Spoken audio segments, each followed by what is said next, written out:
La lune décroît doucement dans le signe de la Vierge ce vendredi 20 décembre jusqu'au 22 décembre à 14h25. C'est une lune qui est donc en terre et qui nous accompagne tranquillement pour ce solstice. Et puis pour le passage en Capricorne, et puis pour le carré Jupiter-Saturne, sur lequel j'ai écrit un article. Elle nous conduit tranquillement vers le dernier quartier en Balance qui aura lieu dimanche. Bonjour, je suis Judith, j'ai créé Astrologie et compagnie pour vous inviter à redécouvrir votre pouvoir intérieur grâce à l'astrologie, les énergies subtiles et les mondes invisibles. Mon objectif est de vous offrir une approche authentique, loin des clichés et des tendances superficielles. Et pour cela, j'ai non seulement créé un site, je présente ces podcasts de manière très régulière maintenant depuis, je pense que ça va faire 1 an. Les brèves de lune, les murmures du ciel, ça fait 1 an. Les brèves de lune, je ne sais pas précisément. Mais j'ai prévu pour vous en 2025 plusieurs choses qui sont vraiment extraordinaires. D'abord, il y a 2025 les clés de votre année magique qui est en vente. Ça y est, je l'ai lancé sur le site astrologieetcompagnie.com et puis il y aura le lien dans le commentaire, dans le descriptif de cette vidéo. Ensuite, il y a l'atelier des étoiles que je vous invite à rejoindre avant le 31 décembre à un prix extrêmement compétitif. C'est un abonnement qui vous explique c'est une extension des brèves de lune avec plusieurs niveaux d'engagement différents, plusieurs niveaux en fonction du temps que vous avez à consacrer à votre vie et à votre épanouissement. Le premier niveau jusqu'au 31 décembre est à 5 euros. Ensuite, ça augmente petit à petit jusqu'au dernier qui est à 77 pour l'instant, mais tout cela augmente au 1er janvier. Alors maintenant, on va mettre un petit peu de musique parce que c'est un générique et puis on va parler des énergies, donc des brèves de lune des 20, 21 et 22.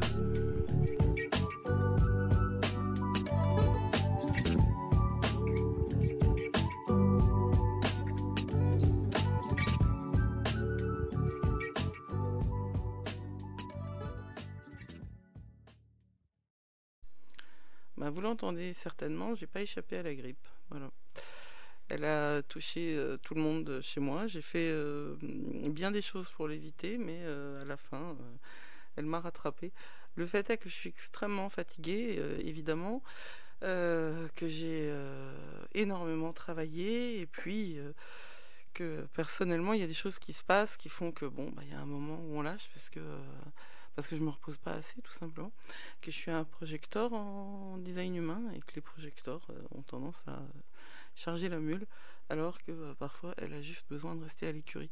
Donc la lune, elle est en vierge. Une lune en vierge, c'est une lune dans un signe de terre qui va avoir tendance à nous permettre de travailler sur l'analytique, sur les détails, qui est tout à fait utile en cette fin d'année. Je vous rappelle aussi que j'ai un produit gratuit qui s'appelle Faire le bilan de 2024, qui est vraiment profitez-en, parce que tout ça après ce sera payant. Faites le bilan de 2024. 2025 est une année dont je parlerai vendredi soir à 20h. C'est une année qu'il faut préparer, 2025. C'est une année dans laquelle il va falloir travailler et dans laquelle il va falloir planter des graines dans la compassion et l'intensité. C'est une année où on vous demande d'être responsable. De toute façon, on vous demande d'être responsable. Mais voilà, 2024, c'est l'année du phénix. On a brûlé ce qui nous empêche de vivre, et on s'est brûlé aussi. Maintenant, il faut remonter ses manches et puis laisser l'univers et les dieux nous aider. Et pour laisser l'univers et les dieux nous aider, il faut accepter cette aide-là, et cela demande de lâcher encore sur certaines choses. Cela demande d'être dans la compassion absolue envers soi-même, hein, et les erreurs qu'on a commises. Mais pour être dans la compassion, encore faut-il les voir, ces erreurs. Et vous allez voir que 2025 va vous demander de marcher. Parce que, en fait, oui, marcher, bouger, être en lien avec la nature, il y a des énergies liées au cancer, il y a des énergies liées à Cérès, il y a des énergies nourricières qui sont très très importantes. Et puis pas que, mais bon, on en parlera vendredi. Pour ce 20, 21 et 22, d'abord ça commence le 20 par un vide de course de 6h19 à 8h36 heure européenne. Donc c'est à 8h36 que notre lune passe en vierge. Et il n'y a pas d'aspect à la lune sauf en fin de journée à 22h40 jusqu'à 3h du mat où elle est carrée à Mercure. Si vous rejoignez l'atelier des étoiles, hein, tous ces aspects-là sont présentés dans le niveau votre ciel personnel. C'est le 3e niveau. Tous les aspects de la lune dans le détail sont présentés. Sinon, si au niveau les murmures du ciel, eh bien vous avez tous les mouvements des grandes planètes qui sont présentés d'une manière extrêmement simple et pratique pour vous donner en fait une météo céleste quotidienne. Ce sera vraiment une chouette aventure. Le carré à Mercure dans la nuit, quand c'est dans la nuit, et si vous travaillez bien, ça va faire de la tension. Parce que quand la Lune en Vierge est carrée à Mercure, il y a un désalignement entre ce que l'on pense et ce que l'on ressent. Il faut faire attention, quand la Lune est en Vierge, elle a tendance à être extrêmement autocritique.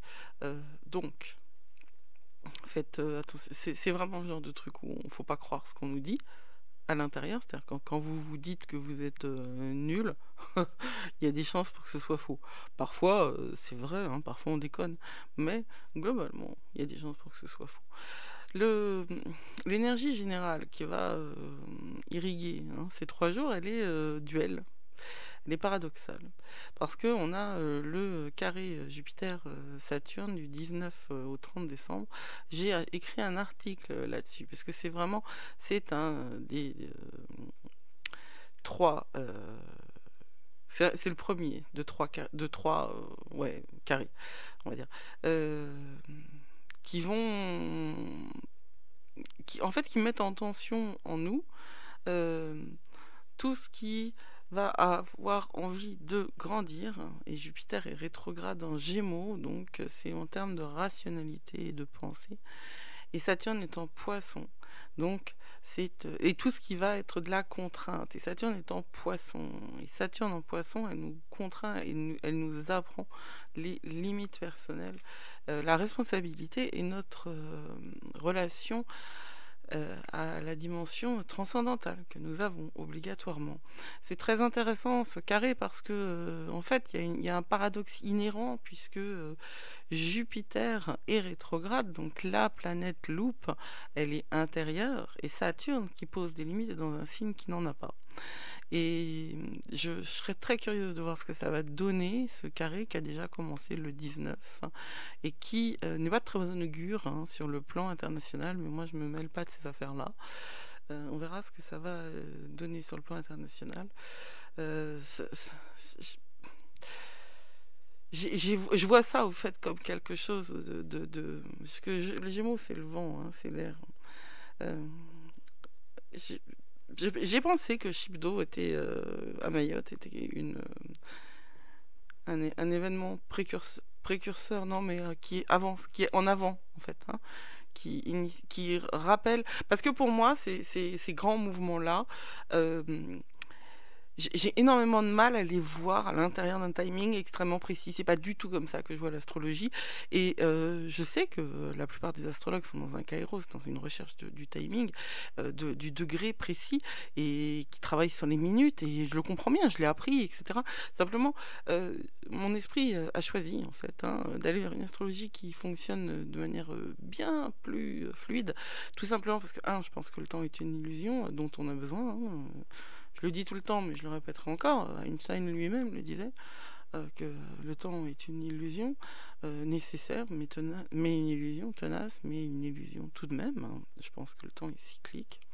Je pense que le temps est lié à notre nécessité d'incarnation, parce que nous sommes des corps. Euh, mais je pense aussi qu'un événement, il a comme un écho préalable. Alors c'est très étrange de voir ça comme ça, mais je pense que si on le conçoit comme les ronds dans l'eau, quand on lance un caillou, on voit que les ronds, ils vont pas que dans un sens, hein, ils vont tout autour. Et pour moi, un événement astrologique, c'est exactement la même chose sur le plan énergétique. Donc quelque chose qui se passe après, eh bien, a déjà commencé à exister avant. Et oui, et c'est un concept qui n'est pas simple à intégrer, mais moi je le vois dans ma vie, et je l'ai vu dans la vie de nombre de consultants. Euh, tout dépend de notre réceptivité également, mais pour qui a de l'eau dans son thème, ou de l'air, beaucoup d'air, hein, une présence uranienne, euh, ou une présence mercurienne importante, eh bien, on peut vraiment sentir les choses en amont et les lire ainsi. Voilà. Moi, je vois ce qui se passe à Mayotte, je l'ai associé à ça. Maintenant, ça peut être aussi tout à fait le carré du Soleil et de Neptune. Ce qui se passe en ce moment, de toute façon, sur le plan énergétique et sur le plan astrologique, est extrêmement inédit. Et 2025 est du même acabit, hein, on est dans quelque chose de très puissant. À côté de ce carré Jupiter-Saturne je vous renvoie à l'article que j'ai écrit parce que il est complet. À côté de ça, on a un trigone Vénus-Jupiter qui court du 19 au 20. C'est court, mais c'est super. J'en ai parlé, je crois, dans les précédentes brèves de lune. C'est un truc super positif. Pour la moment, c'est toutes les communications en général. Alors, ces 3 jours où la lune est en Vierge qui nous conduisent donc vers Yule, vers le solstice qui a lieu le 21 décembre. C'est une énergie qui est décroissante, et le solstice, c'est un moment qui est très particulier parce que solstice, ça veut dire que le soleil ne bouge pas, et pendant 3 jours, en effet, le soleil ne bouge pas. C'est la nuit la plus longue qui ouvre la porte au retour de la lumière. Et c'est dans toutes les sociétés et toutes les civilisations une fête du retour de la lumière, Yule, et le solstice. Dans ma tradition, c'est Yule. C'est pas toujours avec une lune en Vierge, donc là on marque vraiment quelque chose de l'ordre de la relation à la terre, à l'ancrage, et quand il y a des portails énergétiques de ce type-là, c'est-à-dire des grands moments, hein, de l'année, comme les solstices et les équinoxes, euh, on gagne beaucoup à faire le point. D'autant que là, c'est juste à côté du dernier quartier. Et ce dernier quartier, il est en balance, hein. Mais c'est quand même, on est quand même dans cette énergie générale du bilan, de regarder ce qu'on a fait et surtout d'être en conscience de soi. Ce que l'on voit partout dans le monde, c'est qu'il y a un manque de conscience, et je pense que vraiment ça va changer, hein. C'est l'année 2025, elle va nous apporter beaucoup sur bien des plans. Ça va être très très très différent de 2024, et c'est pas plus mal, hein, en tout cas moi, ça a été une année personnellement épuisante, mais voilà. Le soleil entre en Capricorne le 21, épuisante mais très très enrichissante aussi, hein, comme toujours. Le soleil entre en Capricorne le 21 décembre. Alors le soleil en Capricorne, bah là aussi j'ai écrit un tout petit article dessus, vraiment super rapide, où je vous dis 2-3 trucs sur le Capricorne, mais c'est vraiment back to basic, hein. Ça c'est pour ceux qui ne connaissent pas l'astrologie. Le Capricorne, c'est une énergie de terre qui nous pousse à travailler, à construire, à être dans la construction et la transmission. On ne construit pas que pour soi, on construit pour transmettre. On a des objectifs et des horizons qui sont élevés. On est dans l'intention. Et c'est pas pour rien, en fait, hein, que ce solstice dont je parlais, que le moment où justement On va prier pour que la lumière revienne, on va allumer des bougies pour que la lumière revienne, ce soit au moment où le soleil passe en Capricorne. Il faut concevoir cette fin d'année, alors évidemment qu'il y a des festivités, et pourquoi s'en priver? Il n'y a aucune raison de se priver de faire la fête, mais sachons où nous voulons aller, et là où nous voulons aller, eh bien, c'est quand même essentiellement vers le mieux pour nous et pour les autres. Je pense que c'est tout parce que le carré, il y a un carré, hein, c'est le 22 que ça commence, le carré du soleil avec le nœud nord, et il commence à 10 h. Je vais en parler un petit peu. Le carré du soleil avec le nœud nord, le 22, c'est vraiment 22, 23, 24. C'est c'est une très jolie énergie. Moi, c'est le genre de choses que j'aime beaucoup. Bien que le carré soit d'une énergie de tension, mais c'est une tension créative. Vous aurez à cœur à ce moment-là d'interroger votre avenir, en fait, hein. Le soleil en Capricorne, qui est donc sur la... le Capricorne, c'est dirigé par Saturne, hein. Donc on est dans la structure, le temps. Là, va être en friction avec ce nœud qui vous parle du karma, hein, de ce pourquoi vous êtes là. Alors, je ne pense pas en termes de karma, parce que, oui, quelqu'un dans le groupe d'Astro & Co Club m'a rappelé que Jung disait nous ne sommes pas orientaux, et c'est vrai que moi je me souviens pas des citations de Jung. Par contre je me souviens des chansons de Michel Sardou, vraiment pas besoin, mais mon cerveau est ainsi fait que les choses importantes parfois il les passe au tamis. C'est ça qui m'a aussi énormément plu dans le travail de Jung, et c'est pour ça que je l'ai intégré à mes pratiques. Justement, il dit nous ne sommes pas orientaux. Il a cette clarté-là. On ne peut pas penser avec des outils qui ne sont pas de notre civilisation. On peut les ajouter à notre culture. Les cultures ne sont pas fermées. Je crois que c'est très important. Le syncrétisme, c'est très important. La mixité, c'est très important. Le mélange. Mais il y a des structures à un être. Et ces structures, elles sont culturelles, et cette culture-là, elle définit en fait les mots, les sens. La science nous le montre, hein, en ce moment, on voit que on analyse hein, la conscience d'une manière un petit peu plus ouverte, et on conçoit que une conscience n'a pas la même définition selon son contexte culturel, donc selon son paradigme. Eh bien, ayant une définition différente, elle aura des modalités d'expression différentes à l'intérieur d'un laboratoire avec les mêmes électrodes dans le cerveau d'humain comparable. Et je trouve ça fascinant. Donc, je vais en revenir à l'astrologie, là, pour le coup.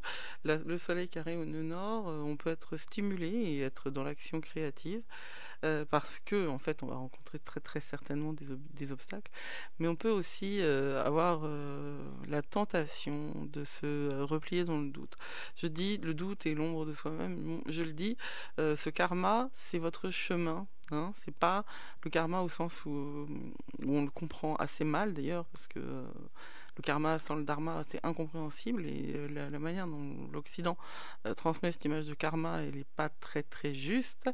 Quoi qu'il en soit, il n'y a pas de malédiction. Voilà, moi ce que je crois, c'est qu'il n'y a pas de malédiction. Ce que je sais, c'est qu'on peut guérir de beaucoup de choses. Ce que je sais, c'est qu'on peut aussi guérir sa lignée, quand bien même elle serait hautement toxique et hautement dysfonctionnelle. Je peux en parler réellement en connaissance de cause, parce que moi je viens d'une lignée vraiment toxique et vraiment dysfonctionnelle. Et... avec des traumas d'envergure, et quand on travaille sur soi, on soigne même ceux qui ne sont plus là. Là aussi, ça rejoint ce que je disais sur le temps qui n'est pas linéaire. Alors voilà, ça c'était des grandes réflexions métaphysiques, parce que j'ai de la fièvre. Et que quand j'ai de la fièvre, visiblement, je me laisse aller. Je peux vous assurer que dans l'atelier des étoiles, il y aura tout, hein. Il y aura des trucs métaphysiques, parce que je ne pourrais pas m'en empêcher d'en mettre, mais globalement, vous aurez accès aussi à quelque chose d'extrêmement pratique, parce que je suis quand même taureau, et que j'ai les sabots dans la terre, et que mon objectif, en vrai, c'est que tout le monde se réconcilie avec lui-même, et que tout le monde se réconcilie avec son chemin. Voilà, prenez soin de vous. On se retrouve vendredi 20 à 20 h sur YouTube. Et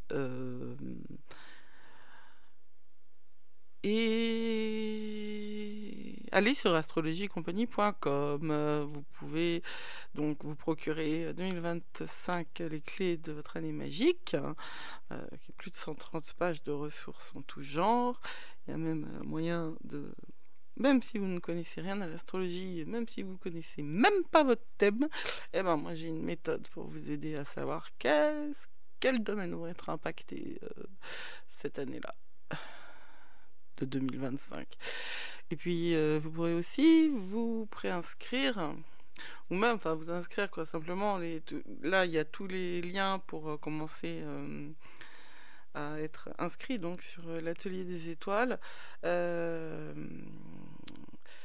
Simplement les prélèvements commencent dans 15 jours, non, ouais, ou le 30 quoi. Voilà, ils vont commencer le 30 décembre pour les murmures du ciel, quel niveau à 5 € jusqu'à présent. Pour les magies de la lune, qui est à 17 €, parce que les magies de la lune commencent...